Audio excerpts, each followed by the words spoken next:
بسم الله الرحمن الرحيم كسدوي healthy معاهن مقعيقو هذا حبيب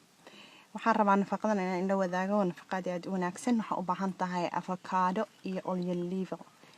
liver adiga inta kugu filan kulli koob aniga aan isticmaalaya hal koob oo olive liver ah saliida saytuunka and avocado waxa weeye mid bisil inay noqoto weeye markay bisisha waxaad ku ogaanaysaa fiida hore ayay ka jilicsananaysaa alaabtan waxa loogu talagalay tinta jajabayso tinta qalalan mar walba fiidaheeda aad u qalalan yihiin aanan bixin tinta mar haday ma aragtay ay qalalan tahay bixitaankeeda wuu yaraanaya oo ma aragtay fiideedana ay jajabayso nafaqa darro ayaa inta badan ugu wacan iyo ma aragtay saliid iyo subag la'aan iyo shaambooyinka aad ma aragtay nafaqada ogala baxo timaha oo aad u xumbeeyo oo tinta marka lagu dhaqo ay dareemaysa tinta inay aad ka sii dartay qalashay avocado marka avocado jilicsan insha Allah ha noqoto mal raba inay madoobaatay laakiin inay aad u jilicsan tahay oo bislaataa la rabaa marka bisisha fiida horaad ka tuujin waa dareemaysaa gacantaada hadayba ay tuujismaysa waa bisisha insha Allah afka ay u dhuuban tahay avocado waxay leedahay ma aragtay nafaqa kaligeeda ayaa nafaqa tinta hadaad ma aragtay kaligeed inta shiida aad mariso waa ma sha Allah haday tintaada aad ay u jajabnayn ayada kaligeed iyo ma aragtay caana ayaa kugu filan laakiin tinta aad ma aragtay nafaqa darrada u hayso avocado iyo olive iyo mooska olive waa saliid caadi oo garanaysaan ma sha Allah ilaahay ayaa quraanka ku amaanay mooskana wuxuu siinayaa potassium ku jiro oo tinta ma aragtay jajabka ka qayb qaadanayo jajabkaas ayuu la dagaalamayaa tintana wuu bixinayaa insha Allah potassium ayaa ku jiro waxa ma aragtay inaad ka miirtid waa alaabtan markaan shiiday kadib ayaan miirayaa wuxuu leeyahay mooska ma aragtay xarka dhaadheer mooska marka waxaan ku daray aniga hadda hal xabo wax yar dhiman hadda tin dhaadheer leedahay alaabtan ma kugu filaanaysa inaan laba ka dhigatid ay noqonaysaa tin dhaadheer gabdhaha loo ma aragtay ilaa garabka midan caadi waa mid garabka gaaraysa de garabka dhaafsiisan tahay tintaada insha Allah laba xabo avocado ka dhigo mooskana halko idilku wada dar waxaan u miirayo mooska xarkihiisa iyo wixii ma aragtay gufar oo hadhow tinta kaaga dhigi doono inaad iska reebtid insha Allah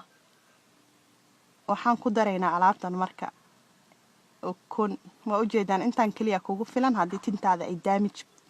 iyo ma aragtay dhibaato fara weyn aysan qabin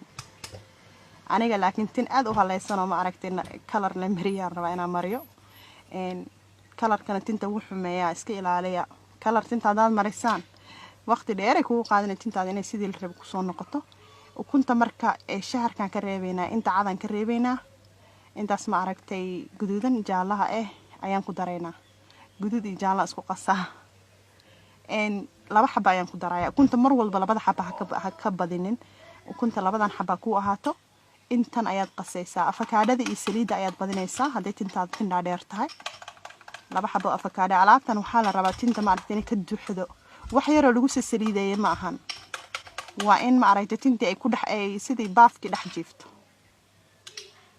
baka sidaas ay nadiif u tahay nafaqadan waa insha Allah waad ka heli doontaan tintiina ma aragtay baxda ayaad arki doontaan alaabtan asbuuc walba ayaad marinaysaa maadaama ma aragtay hadda proteinkeeda aad u yar yahay oo ukuntii oo dhan aan ku wada darin gabdhayo ukuntii oo dhan aan ku wada darin sidaan anigu u sameeyay insha Allah u sameeyo tinta marka dhaqdid oo shaambadaada iyo conditionerka ay ku soo dhaqdid mar walba aniga waxaan jeclay conditionerka bas ee doobi shaambada bas in lagu dhaqo tinta hadiiba nafaqa la mariyo olive iyo waxa isku daraysaa saliida looska saliidaas waxaan ku dhahay adiga tintaada si fiican hadana ugu qoynaysaa markay ku qalasho in yar tintana ma aragtay fooneeyaha ku qalajinin hada alaabtan marisay alaabtaasna marka hore si fiican ugu daliid lafta ma ila laafida si fiican insha Allah ugu daliid insha Allah channelka dadku cusubtiin subscribe cabitaanadan oo dhan hoos idin soo gelinaya channelka ay ku jiraan nafaqada waa inaad gudaha mar walba aad ka soo nafaqayso tinta kor laga wax laga mariyo waxa ma tarayso insha Allah cabitaanadan naftiina ugu dadaala cagaarka badsada channelkana subscribe sameeya insha Allah wixii qurxinay iyo wixii ma aragtay aad insha Allah aad rabtaan hoos igu soo qora adaad ka heshay hadaad hore u sameyn jirtay insha Allah ila wadaag wax wanaagsan oo sameeyay ila wadaag hoos ku soo qor walaalaha ka faa'iidaano assalaamu calaykum